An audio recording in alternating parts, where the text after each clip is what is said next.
Hi, everyone. Welcome back to our channel, where stories aren't just told, they're felt. If you're someone who believes in empathy, hope, and second chances, you're in the right place. What would you do if a starving 7-year-old knocked on your door during a snowstorm, looked you straight in the eye and said, "Trade me your leftovers, and I'll teach you to walk again"? That's exactly how Bill Carter's life and everything he thought was possible changed forever. Before we dive into the full story, don't forget to like, share, and subscribe to our channel. Your support helps us share more stories of resilience, unexpected miracles, and lives that find hope when it seems all but gone. Every click counts and every story matters. Now, let's begin. On a frigid December night, the wind howled through the streets of Manhattan like a living thing, rattling the windows of the penthouse perched high above Central Park West. Inside that glass fortress, William Bill Carter sat alone at a dining table built for 12, its polished mahogany surface gleaming under soft chandelier light. The table looked absurd, with only one place set a half-eaten plate of roasted duck, pushed aside untouched wine, glinting beside it. Beyond the vast windows, snow swirled like ghosts over the park, coating the city in a pale, indifferent silence. Bill's wheelchair was silent as it glided toward the glass wall, his reflection framed by the Manhattan skyline. At 54, he still bore the sharp, commanding features of the man he once was, a real estate tycoon who could bend entire skylines to his will. But now his once confident posture sagged. Below the waist he felt nothing. 18 years had passed since the helicopter crash stole his legs, and with them everything else: his marriage, his friends, his belief that life had meaning. $45 million in assets couldn't fill the gnawing void that grew heavier with each passing winter. For a long time he'd stopped noticing the city outside its lights, its life, its restless hum. Tonight, though, something tugged at his attention. A faint rhythmic tapping, soft but steady, echoed from the rear service door down the hall.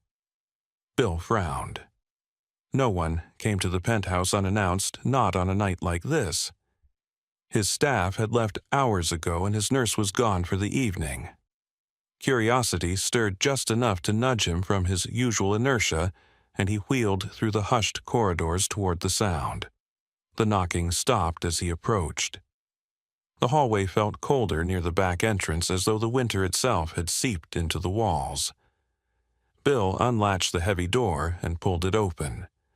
A blast of icy air hit his face, and with it a sight that gave him pause. There, framed by the swirling snow, stood a boy no older than 7.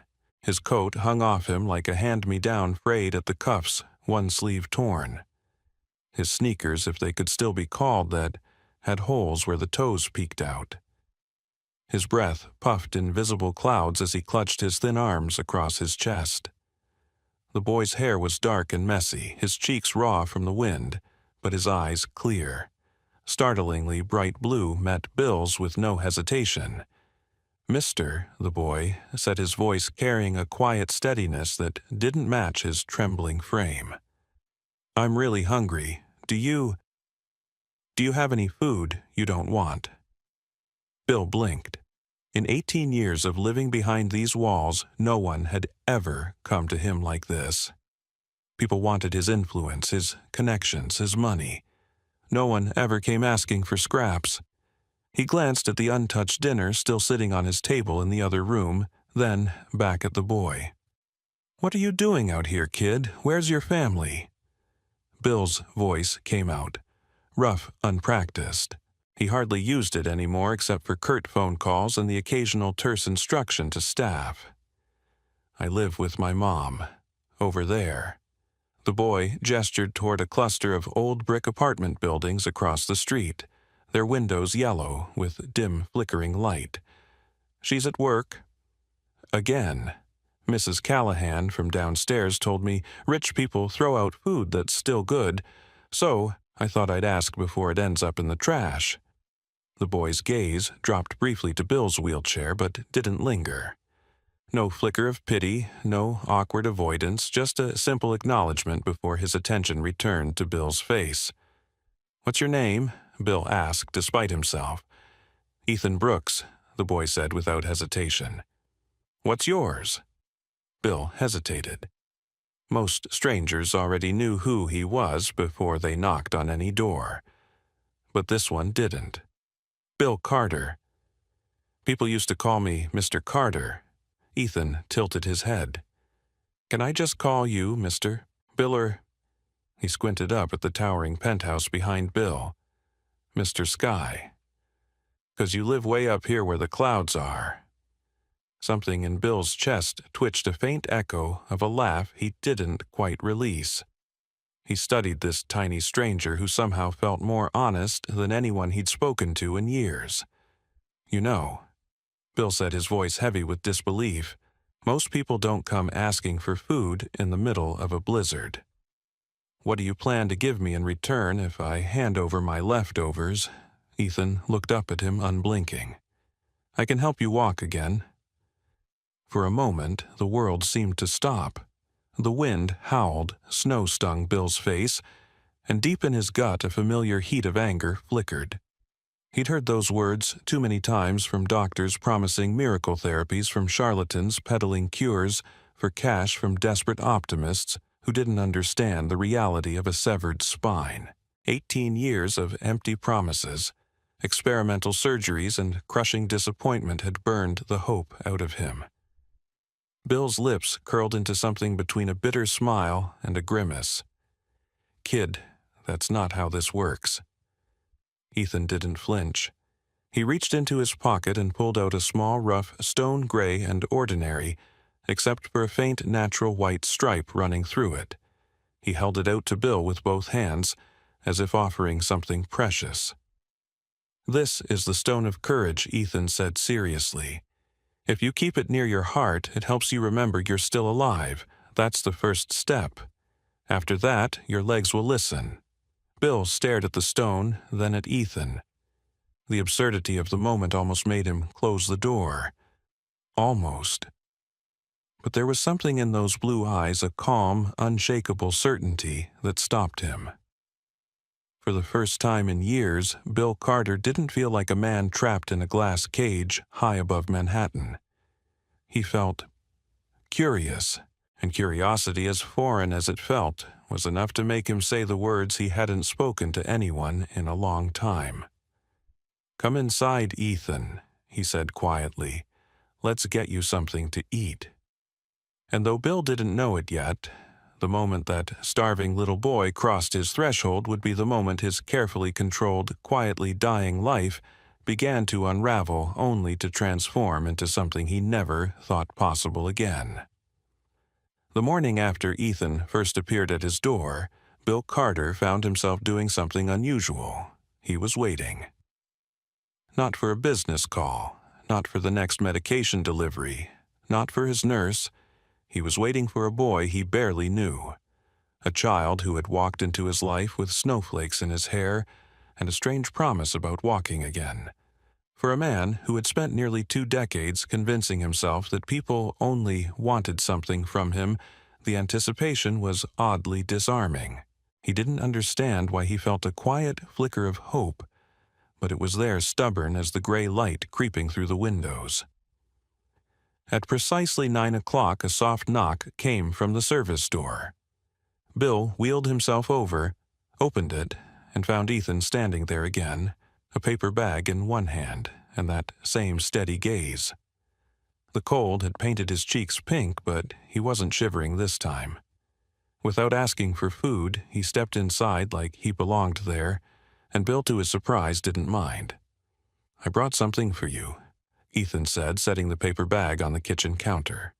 From it, he pulled a crumpled notepad and a short pencil. "We're going to start your heart training." Bill raised an eyebrow. Heart training. Ethan nodded with the seriousness of a doctor delivering a prescription. "First, every morning, you write down 3 things you're thankful for. Big or small, doesn't matter. Second, you have to tell me one funny story about your life before... You know the chair. And third, You have to sit by the window for 10 minutes and listen. Count how many people laugh on the street below. If you can't hear any, you have to listen harder." Bill leaned back, studying the boy, and this helps me walk. It helps you remember you're still living, Ethan said simply. Your legs won't work if your heart's still asleep. It was absurd, and yet Bill found himself agreeing. Maybe it was because the boy didn't ask for anything but his time. Maybe it was because no one had given him a reason to care about his own life in years. Or maybe it was the fact that Ethan didn't look at him like a man broken beyond repair. Whatever it was, Bill found himself picking up the pencil. Over the following days, Ethan returned like clockwork each morning, bringing new assignments. One day, he made Bill list the names of everyone he'd ever helped, even if it was years ago. Another day, he told Bill to choose a piece of music he hadn't listened to in years, and play it loudly until he remembered what it felt like to enjoy sound. Ethan would sit by the window while Bill did these tasks, his small frame leaning against the glass watching the people below. He had a way of filling the silence without speaking of making the penthouse feel less like a mausoleum, and more like a place where life might actually happen again. Bill began noticing changes, small but undeniable. He started sleeping through the night without waking in that cold panic that had become his constant companion. His appetite returned not for the elaborate meals the chef prepared, but for simple things like toast and eggs, as if his body was slowly learning to want again. He even laughed once, a rusty, awkward sound that startled both him and Ethan, but felt strangely good. Ethan, for his part, seemed to carry a quiet wisdom far beyond his 7 years. He never pressed too hard, never pitied Bill, never tried to explain how his heart medicine worked. When Bill asked why he was so sure any of this would make a difference, Ethan just shrugged and said, "Because people forget how to feel alive. If you remember, your legs will remember too," but their routine didn't stay secret for long. On the 5th morning, a sharp knock sounded, not at the service entrance, but at the front door. Bill's nurse wasn't due, and none of his staff ever came up that way. When he opened it, a woman stood in the hall, a woman whose expression told him this visit was anything but casual. She was younger than Bill expected, maybe 30, but her eyes carried the weariness of someone much older. Her dark hair was pulled back in a loose bun strands escaping like they'd given up the fight. She wore a faded coat, one button missing, and her hands were raw from the cold. "I'm Claire Brooks," she said, her voice tight. "Ethan's mother. He told me he's been coming here." I didn't believe him at first. Her gaze shifted past Bill into the spacious penthouse lingering on the vaulted ceilings, the gleaming floors, the view of the park beyond. Then her eyes returned to Bill, sharp and protective. "I need to know what exactly you're doing with my son." Bill explained as plainly as he could the food, the morning routines, the strange tasks. He told her about Ethan's stone of courage, his insistence that a sleeping heart was the real problem. Claire listened, arms crossed, the skepticism in her eyes, softening only slightly when she glanced at Ethan, who was busy rummaging through the bag he'd brought, pulling out another notepad and placing it on the counter. "He says you're lonely," Claire said finally, "and that you don't have anyone who tells you stories anymore. So he's been giving you homework." "More or less," Bill said. He gestured toward the window where Ethan was now counting the honks of distant taxi horns. "He's persistent." Claire exhaled, some of the tension in her shoulders releasing. "He's curious. Too curious. I work 3 jobs and I can't watch him every second, but I won't let him be taken advantage of." "Neither will I," Bill said, quietly. "If you want to see for yourself, stay for lunch. Both of you." It was an unusual invitation, even for Bill, who hadn't willingly shared a meal with anyone outside of formal obligations in years. But as Claire hesitated, glancing between him and her son, he realized he meant it. Not because he wanted company, but because for the first time in so long he sensed something stirring in the hollow spaces of his life, something that felt suspiciously like the first breath of hope. It began as the faintest sensation, so faint Bill almost dismissed it as imagination. One late afternoon, while reviewing a stack of charity proposals Claire had organized for him, he felt it a tiny ripple of something alive just above his right knee, like a ghost of feeling brushing against nerves long thought dead. He froze in his wheelchair, his breath caught. It had been 18 years since he'd felt anything below his waist, and in those years he had trained himself to bury every flicker of false hope. But this was different. It wasn't the sharp jolt of phantom pain he occasionally endured. It was warmth, soft and real, seeping into a place he had thought was lost forever.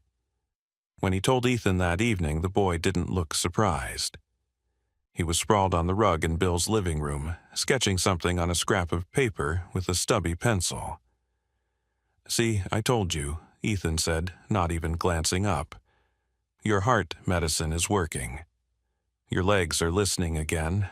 Bill studied him, half incredulous, half in awe. "You actually believe this is because of all the things we've been doing?"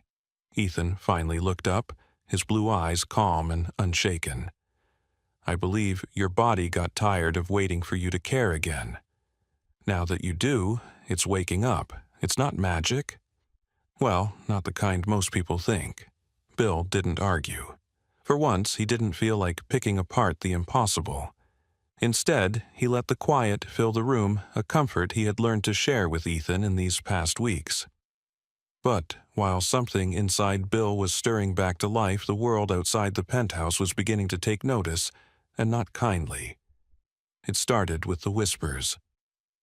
Neighbors in the building, those who once tiptoed around Bill as though he were a fragile relic, began murmuring about the boy who came and went each morning, and the woman who now handled his household. By the time a tabloid photographer caught a photo of Bill on the balcony with Ethan perched on his lap, Claire standing beside them, those whispers had become a full-blown narrative. Widowed mother and her son, heel, paralyzed tycoon, miracle or manipulation. The article spread across social media like wildfire, its words dripping with skepticism. Bill had seen his name dragged through headlines before, but this time it felt different. Not because he cared about his reputation, but because now he wasn't the only one being targeted.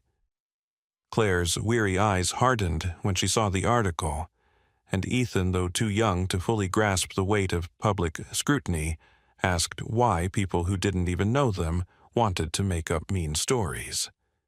Bill had no good answer, only the familiar, bitter taste of how quickly the world could turn cruel when something didn't fit its understanding. And then Linda called. Her voice came through his phone like a cold knife, smooth and cutting. "Bill, I've seen the photos, the papers, the chatter." His ex-wife had always possessed a talent for sounding concerned and contemptuous at once. "I hope you realize how this looks. A wealthy man, isolated and vulnerable, suddenly revising his will and cozying up with a single mother and her child. Do you think no one's going to notice?" Bill said nothing at first. Once Linda's voice had commanded his attention, had even soothed him in his darkest moments after the crash. But now, it was little more than noise, a reminder of a life where every relationship was transactional. "What do you want, Linda?" he asked flatly. "I want you to think clearly before you ruin what's left of your legacy. And I want to remind you," she added, her tone sharpening, "that our divorce agreement can be revisited if you're found to be compromised. I'll be speaking with my attorneys." When the line went dead, Bill sat for a long time in the dim light of his study, staring at the city below. He had known this would come. He just hadn't expected it to feel less like a threat to him, and more like a threat to the small, fragile sanctuary he, Claire, and Ethan had begun to build together. Ethan, as if sensing the weight in the air, shuffled into the room with his usual fearless energy. "You're frowning again," he said. "Time for Happy Club." Happy Club had been Ethan's invention, a nightly ritual he insisted was as important as any medicine.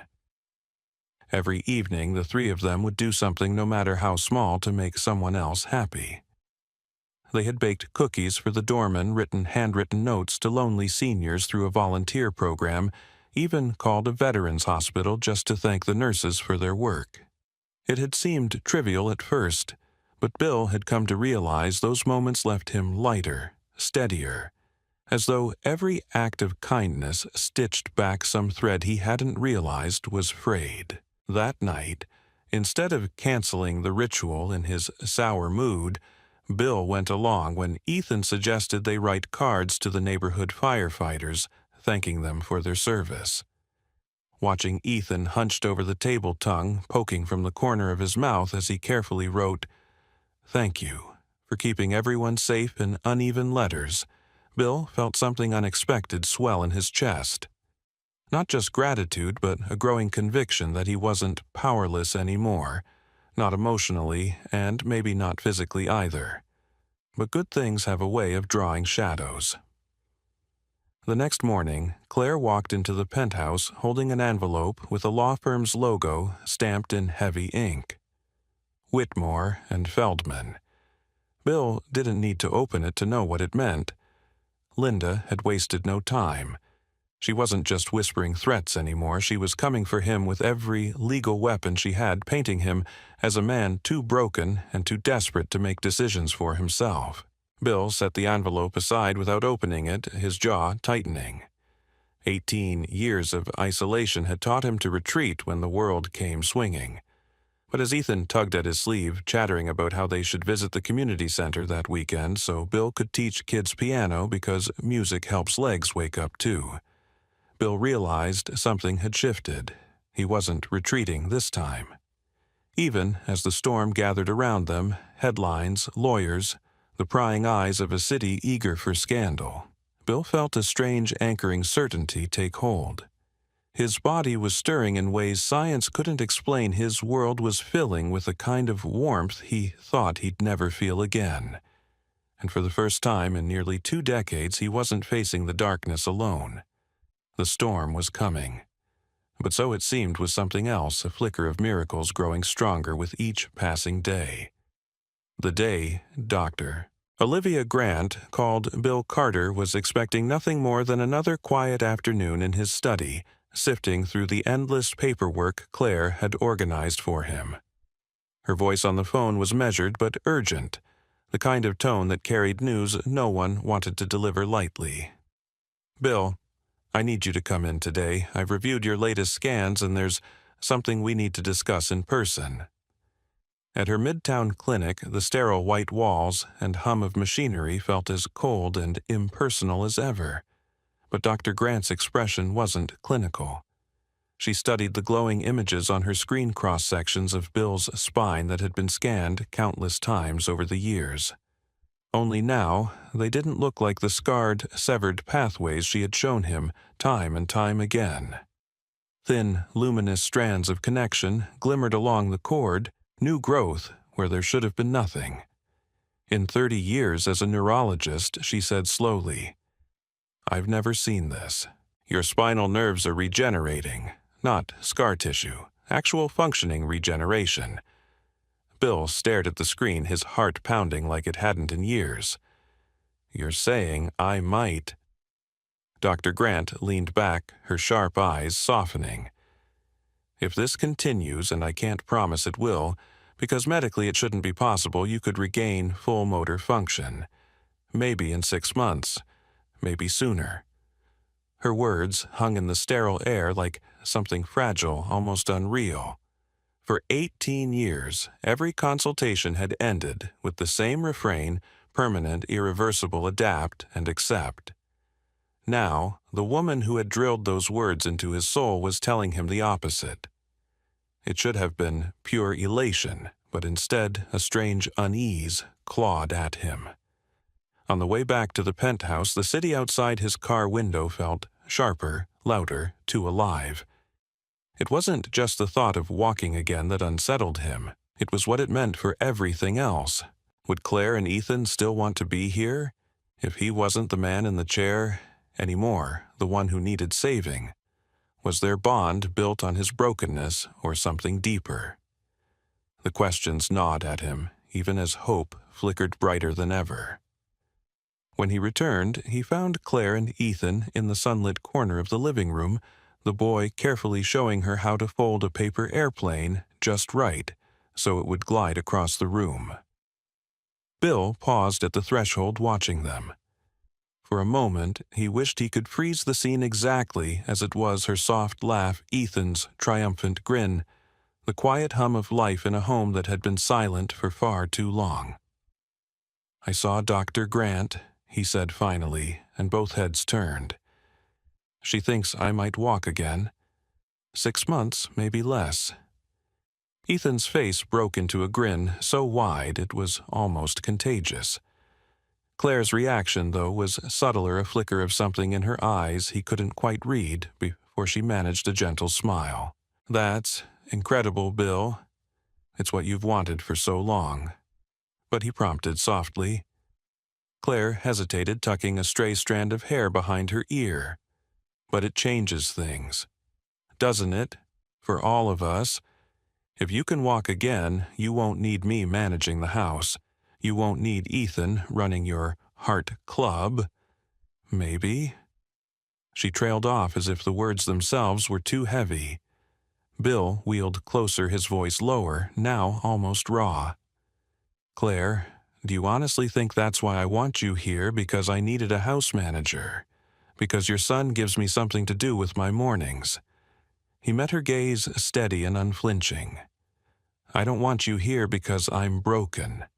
I want you here because somewhere along the way you stopped feeling like a guest and started feeling like the reason I bother waking up." The air between them tightened heavy with words unspoken.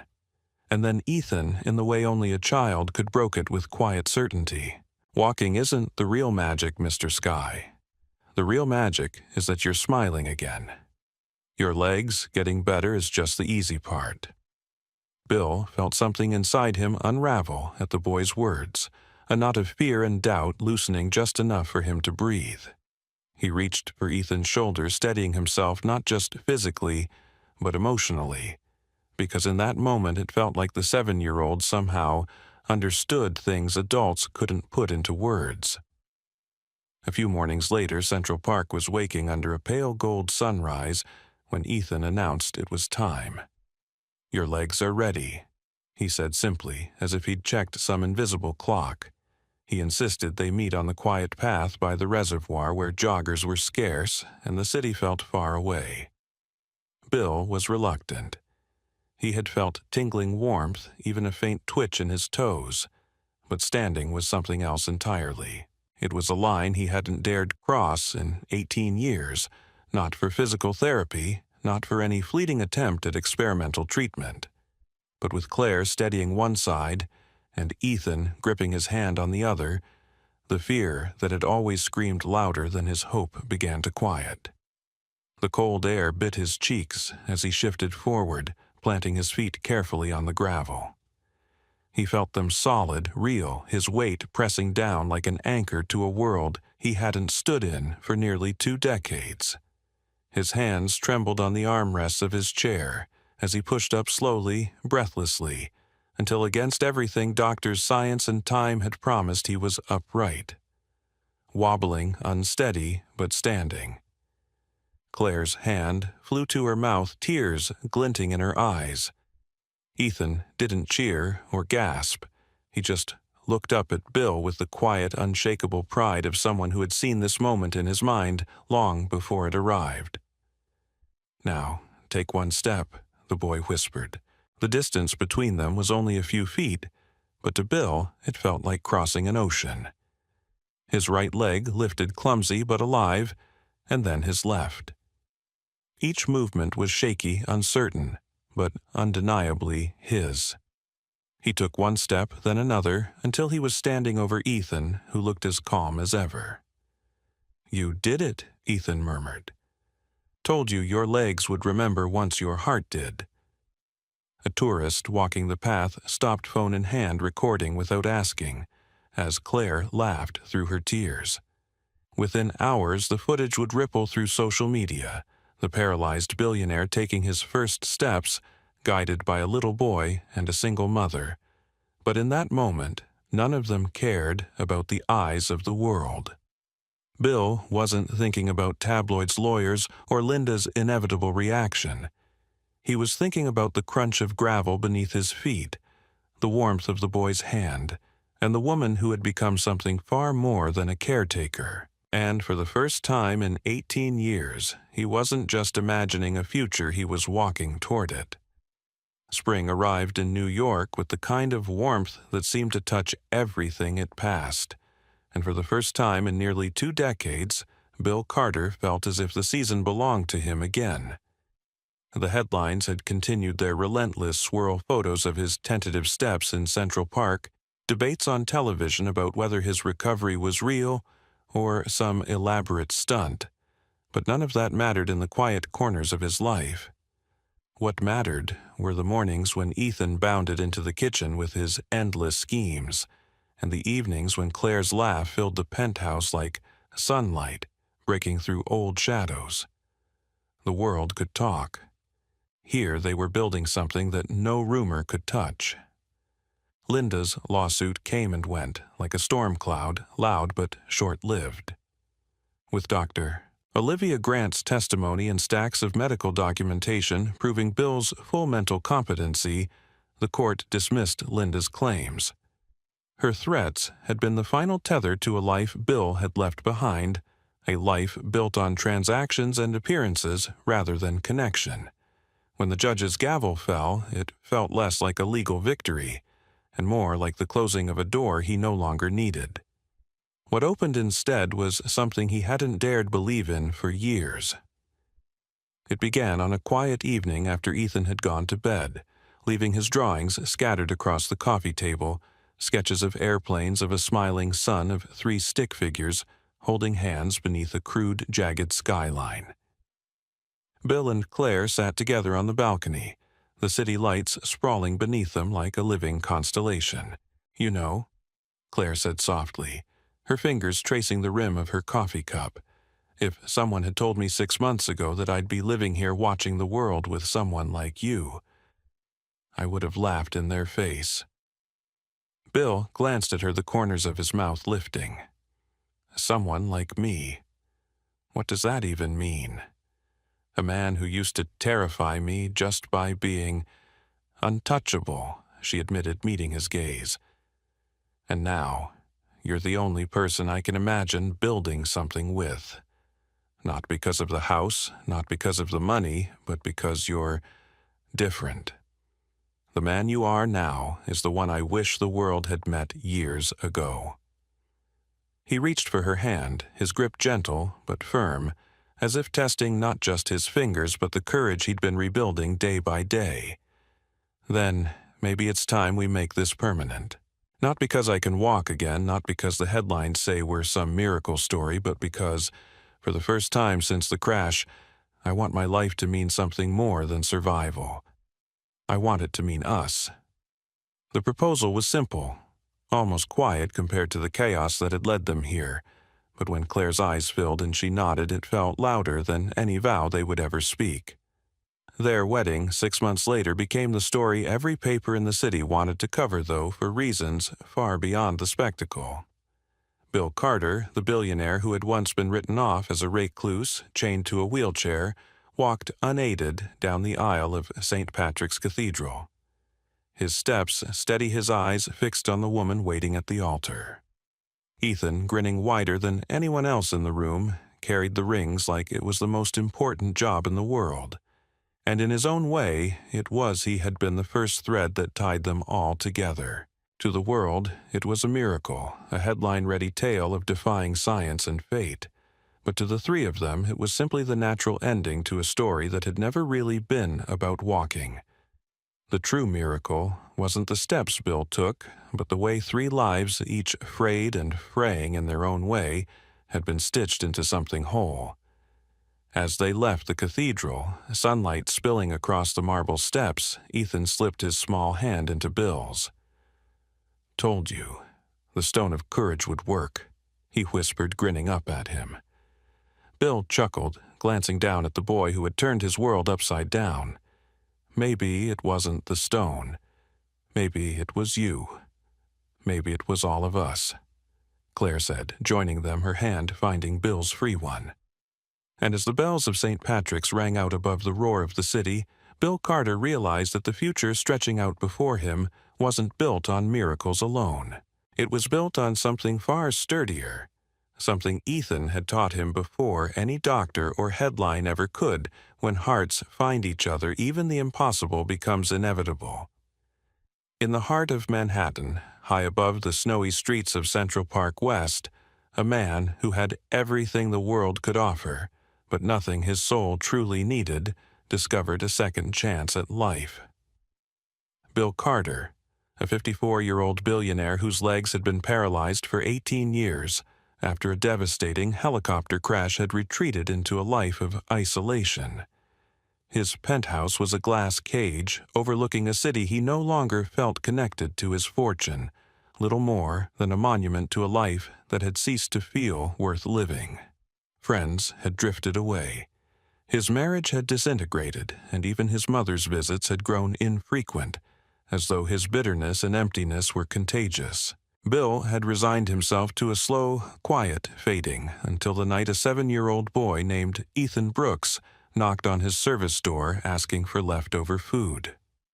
What began as a simple exchange, scraps of dinner for a few kind words, turned into the unlikely spark that would pull Bill back into the world. Ethan, the son of Claire Brooks, a single mother working 3 jobs to keep a roof over their heads, didn't pity Bill or look at him as a wealthy benefactor. Instead, he saw someone broken in ways that couldn't be measured by doctors or money. With the innocent certainty only a child can possess, Ethan told Bill he could help him walk again. Not through surgery or science, but by teaching him how to wake his heart up first. Every day, Ethan prescribed heart-training gratitude lists, shared stories, listening to the city's laughter, and doing small acts of kindness for others. Slowly, impossibly, Bill felt something stirring inside him. For the first time in nearly 2 decades, he felt alive. As the bond between Bill, Claire, and Ethan deepened, life around them began to shift in ways no one could ignore. Bill's appetite returned. His nightmares faded. And then one day the unthinkable happened, a flicker of warmth, a whisper of sensation in his legs. While the tabloids mocked and speculated, while Bill's ex-wife Linda tried to paint him as a man manipulated into giving away his fortune, something undeniable was happening in his body. Dr. Olivia Grant, his longtime neurologist, confirmed the impossible. Bill's spinal nerves were regenerating, a phenomenon unseen in her 30 years of practice. Against all logic, Bill Carter, the man told he would never stand again, was beginning to heal. The first time Bill stood upright in Central Park with Claire steadying him and Ethan clutching his hand, it wasn't just a triumph of the body, it was a triumph of spirit. And when months later he walked down the aisle of St. Patrick's Cathedral to marry Claire, with Ethan proudly carrying the rings, the moment became more than just a headline about a miracle. It was the culmination of 3 lives that had each been frayed by hardship, loss, and loneliness, finding wholeness not through wealth or luck, or even medical breakthroughs, but through connection, trust, and love. The true miracle wasn't that Bill walked again, it was that he remembered how to truly live. From this story there is a lesson that resonates far beyond the streets of New York or the walls of Bill Carter's penthouse.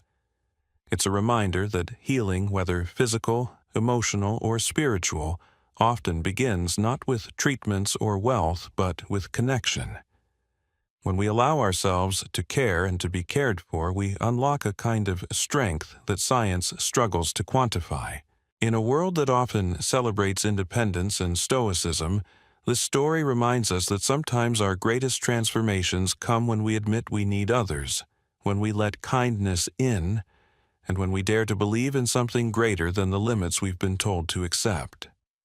For anyone listening, whether you're facing your own challenges, feeling disconnected, or wondering if change is even possible, take this story as proof the impossible becomes inevitable when love, gratitude, and faith converge. Maybe your miracle isn't learning to walk again. Maybe it's finding the courage to forgive, to try again, or to let someone in when it's easier to stay guarded. Whatever your mountain is, it begins with that first small step, the kind of step Ethan asked Bill to take long before his legs remembered how. If this story touched you, inspired you, or gave you hope for what's possible even in the darkest seasons of life, don't forget to subscribe to this channel. Your support keeps us creating more stories that remind us of the strength of the human spirit and the extraordinary beauty of second chances. Join us so we can continue bringing you tales that lift hearts and light the way forward.